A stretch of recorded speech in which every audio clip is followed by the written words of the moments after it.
কিভাবে হাদিসে উল্লেখ করা হয়েছে?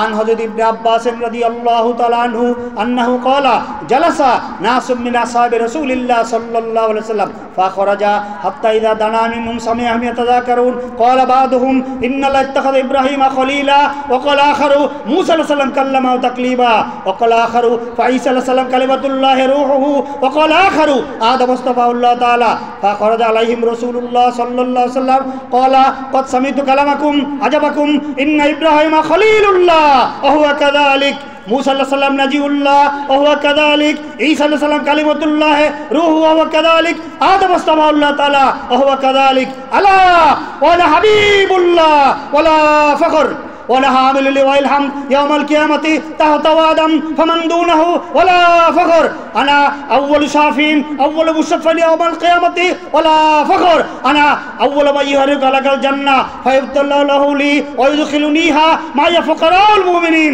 ولا فخر أنا أكرم الأولين والآخرين على الله ولا فخر কি বলা হয়েছে? বিশেষ সাহাবী হযরত ইবনে আব্বাস রাদিয়াল্লাহু তাআলা আনহু বর্ণনা করেন যে আখিরি নবী নূরে মুজাসসাম হুজুর পাক সাল্লাল্লাহু আলাইহি সাল্লাম ওনার কতটুকু ফজিলত, কত মর্যাদা, কত মর্তবা, কত শান, কত মান, কত ফাজাইল ফজিলত, বুজুর্গি সম্মান। আল্লাহ পাক ওনার জমিনে ইসলাম, কোরআন শরীফ, হাদিস শরীফ, শরীয়ত সবচেয়ে বেশি বুঝেছেন কারা? হযরত সাহাবায়ে কেরাম রাদিয়াল্লাহু তাআলা আনহু। ওনাদের উদ্দেশ্যে ইসলাম নাজিল হয়েছে, ওনাদের উপরেই ইসলাম নাজিল হয়েছে। আল্লাহ হাবিব সরাসরি ওনার উপস্থিতিতে সাহাবায়ে কেরাম রাদিয়াল্লাহু তাআলা আনহুম ওনাদের বিভিন্ন ঘটনাকে কেন্দ্র করে সম্মানিত শরীয়ত ইসলাম এসেছেন। ওনারা সবচেয়ে বেশি বুঝেছেন ইসলাম, শরীয়ত, কোরআন শরীফ, হাদিস শরীফ। সেই সাহাবায়ে কেরাম রাদিয়াল্লাহু তাআলা আনহুম ওনারা জালাসা নাসুম মিন আসহাবি রাসূলিল্লাহি সাল্লাল্লাহু আলাইহি ওয়াসাল্লাম, কয়েকজন সাহাবায়ে কেরাম রাদিয়াল্লাহু তাআলা আনহুম ওনারা কয়েকজন এক জায়গায় বসলেন। বসে কি করতেছিলেন? ইয়াতাযাকারুন, উনি আলোচনা করতেছিলেন। কি আলোচনা করতেছিলেন? ক্বালা বা'দুহুম, আলোচনা করতে গিয়ে কয়েকজন সাহাবায়ে কেরাম রাদিয়াল্লাহু তাআলা আনহুম আলোচনা করতে গিয়ে একজন বললেন, কি বললেন? ইন্নাল্লাহা ইত্তাখাযা ইব্রাহিমা খলিলা, নিশ্চয়ই মহান আল্লাহ পাক রব্বুল আলামিন হযরত ইব্রাহিম আলাইহিস সালাম ওনাকে খলিলুল্লাহ করেছেন। সুবহানাল্লাহ। ওয়া ক্বালা আখারু, আরেকজন বললেন মূসা আলাইহিস সালাম কাল্লামাহু তাকলিমা, হযরত মূসা কালিমুল্লাহ আলাইহিস সালাম ওনার সাথে যিনি খলিক, যিনি মালিক, যিনি রব, মহান আল্লাহ পাক রব্বুল আলামিন সরাসরি কথা মুবারক বলেছেন। সুবহানাল্লাহ। ফাঈসা আলাইহিস সালাম কালিমাতুল্লাহ ওয়া রূহুহু, আরেকজন বললেন খলিক মালিক রব আল্লাহ পাক রব্বুল আলামিন হযরত ঈসা আলাইহিস সালাম ওনাকে কালিমাতুল্লাহ এবং রূহুল্লাহ করেছেন। সুবহানাল্লাহ। ওয়া ক্বালা আখারু আদম মুস্তাফাউল্লাহ তাআলা, আরেকজন বললেন যিনি খলিক মালিক রব আল্লাহ পাক রব্বুল আলামিন হযরত আদম আলাইহিস সালাম ওনাকে কুদরতি হাত মুবারকে সৃষ্টি মুবারক করেছেন। সুবহানাল্লাহ। এই কথাগুলো ওনারা আলোচনা করলেন। কি? ইব্রাহিম আলাইহিস সালামকে আল্লাহ পাক খলিলুল্লাহ করেছেন, মূসা আলাইহিস সালামের সাথে আল্লাহ পাক সরাসরি কথা বলেছেন, ঈসা আলাইহিস সালামকে আল্লাহ পাক রূহুল্লাহ করেছেন, আদম আলাইহিস সালামকে আল্লাহ পাক সরাসরি কুদরতি হাত মুবারকে সৃষ্টি মুবারক করেছেন। ওনারা সাহাবায়ে কেরাম রাদিয়াল্লাহু তাআলা আনহুম পূর্ববর্তী নবী রাসূল আলাইহিস সালাম ওনাদের সম্মান আলোচনা করতেন। সম্ভব হলে এই বরাবর না, যখন ওনারা আলোচনা করলেন হাবিবুল্লাহ নূরে মুজাসসাম হুজুর পাক সাল্লাল্লাহু আলাইহি সাল্লাম তিনি আলিমুম বিদাতি সুদূর, আল্লাহ পাক ওনার খাস লোক। আলিমুম বিদাতি সুদূর অর্থ কি? অন্তরের অন্তঃস্থলে সংবাদ আল্লাহ পাক জানেন। নূরে মুজাসসাম হাবিবুল্লাহ হুজুর পাক সাল্লাল্লাহু আলাইহি সাল্লাম তিনি ওনাদের মনের অবস্থা তিনি জানতে পারলেন যে ওনারা সাহাবায়ে কেরাম রাদিয়াল্লাহু তাআলা আনহুম ওনাদের অন্তরে কি আছে। ওনারা পূর্ববর্তী নবী রাসূল আলাইহিস সালাম ওনাদের সম্মান আলোচনা করলেন। ওনারা আল্লাহ পাক হাবিব বুঝতে পারলেন ওনারা কি চান। ওনারা চান যে অন্যান্য নবী রাসূল আলাইহিস সালাম ওনাদের ইত্যাদি ইত্যাদি সম্মান, তাহলে আমরা যার উম্মত আখিরি নবী নূরে মুজাসসাম হাবিবুল্লাহ হুজুর পাক সাল্লাল্লাহু আলাইহি সাল্লাম ওনার কতটুকু মর্যাদা বর্তবা সম্মান ফাজাল ফজিলত বুজুর্গি সম্মান, উনি আলিমুম বিদাতি সুদূর, ওনাদের অন্তরের বিষয়গুলি তিনি বুঝতে পারলেন, উপলব্ধি করলেন।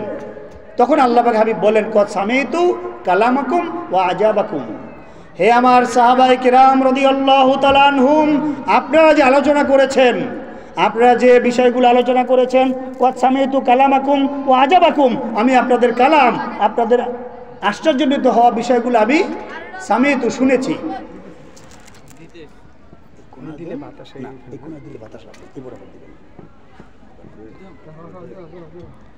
আল্লাহ পাক হাবিব বলেন, হে সাহাবায়ে কেরাম রাদিয়াল্লাহু তাআলা আনহুম, কদ সামিতু কালামাকুম ওয়া আজাবাকুম, আপনাদের কালাম, আপনাদের আশ্চর্যজনিত হওয়ার বিষয়টি সামিতু, আমি শ্রবণ করেছি, আমি উপলব্ধি করেছি। ইন্না ইব্রাহিমা খলিলুল্লাহ ওয়া কাযালিক, নিশ্চয়ই হযরত ইব্রাহিম আলাইহিস সালাম তিনি খলিলুল্লাহ, এটা সত্য কথা। ঈসা আলাইহিস সালাম কালিমাতুল্লাহ রূহু ওয়া কাযালিক, মূসা আলাইহিস সালাম কালিমুল্লাহ ওয়া কাযালিক, হযরত মূসা কালিমুল্লাহ আলাইহিস সালাম, ওনার সাথে আল্লাহ পাক সরাসরি কথা বলেছেন, এটাও সত্য কথা। ফা ঈসা আলাইহিস সালাম কালিমাতুল্লাহ রূহু, হযরত ঈসা আলাইহিস সালাম ওনাকে আল্লাহ পাক কালিমাতুল্লাহ এবং রূহুল্লাহ করেছেন, এটাও সত্য কথা। আদম আস্তাফাহুল্লাহ তাআলা, আদম আলাইহিস সালামকে আল্লাহ পাক কুদরতে হাত মোবারকে সৃষ্টি করেছেন, এটাও সত্য কথা। উনি সবগুলো বললেন, হে আমার সাহাবায়ে কিরাম রাদিয়াল্লাহু তাআলা আনহুম, আপনারা যা আলোচনা করেছেন সবগুলি সত্য কথা। আলা, আপনারা জেনে রাখুন, আনা হাবিবুল্লাহ, খলিক মালিক রব আল্লাহ পাক রব্বুল আলামিন আমাকে এমন এক ফজিলত দিয়েছেন, এমন এক মর্যাদা দিয়েছেন, এমন এক সম্মান দান করেছেন, যেটা 1,24,000 মতান্তরে 2,24,000 কোন নবী রাসূল আলাইহিস সালাম থেকে দেয়া হয়নি। সেটা হচ্ছে আমি হাবিবুল্লাহ। সুবহানাল্লাহ। হে আমার সাহাবায়ে কিরাম রাদিয়াল্লাহু তাআলা আনহুম, আসমানবাসী, জমিনবাসী, কায়নাতবাসী, তোমরা জেনে রাখো, আনা হামিলুল ওয়াল হামদ ইয়াউমাল কিয়ামাতি তাহতা আদম ফামান দুনাহু ওয়ালা ফাখর। আল্লাহ পাক রব্বুল আলামিন আমাকে এত ফজিলত দিয়েছেন, এত মর্যাদা মর্তবা দিয়েছেন, যে হাসরের ময়দানে কিয়ামতের দিনে খলিক মালিক রব আল্লাহ পাক রব্বুল আলামিন ওনার পক্ষ থেকে একটা মাত্র প্রশংসার পতাকা থাকবে, একটা মাত্র প্রশংসার পতাকা থাকবে। আল্লাহ পাক রব্বুল আলামিন সেই পতাকাটা আমার হাত মোবারকে দিবেন, আমাকে সেই পতাকার মালিক বানিয়ে দিবেন। হাসরের ময়দানে আমি সেই পতাকা নিয়ে ঘুরতে থাকবো। হযরত আবুল বাশার আদম সফিউল্লাহ আলাইহিস সালাম থেকে শুরু করে 1,24,000 মতান্তরে 2,24,000, অর্থাৎ সমস্ত নবী রাসূল আলাইহিস সালাম তাহতা আদম ফামান দুনাহু, আমার পিছনে পিছনে আমার পতাকার অধীনে চলতে থাকবেন। সুবহানাল্লাহ।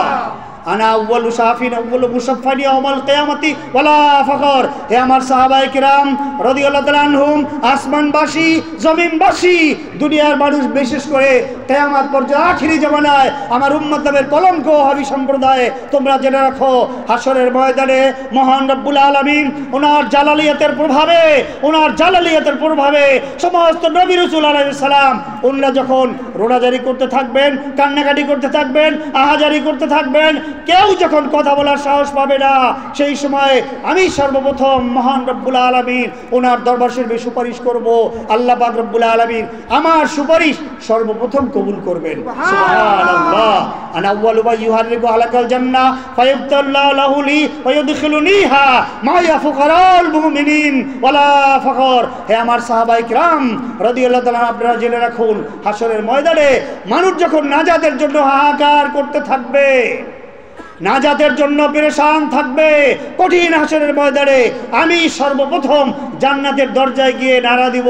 আল্লাহ পাক রব্বুল আলামিন আমার সম্মানার্থে সর্বপ্রথম জান্নাতের দরজা খুলবেন।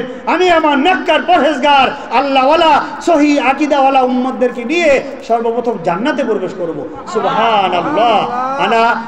আনা আকরামুল আউয়ালিনা ওয়াল আখিরিনা আলাল্লাহি ওয়ালা ফাখর। হে আমার সাহাবায়ে কিরাম রাদিয়াল্লাহু তাআলা আনহুম, আসমানবাসী, জমিনবাসী, কায়নাতবাসী, তোমরা জেনে রাখো, আমি সৃষ্টি শুরু থেকে সর্বকালের সর্বযুগের সমস্ত কায়নাতের মধ্যে আনা আকরাম, আমি সবচেয়ে বেশি সম্মানিত। সুবহানাল্লাহ। কাজে আল্লাহ পাক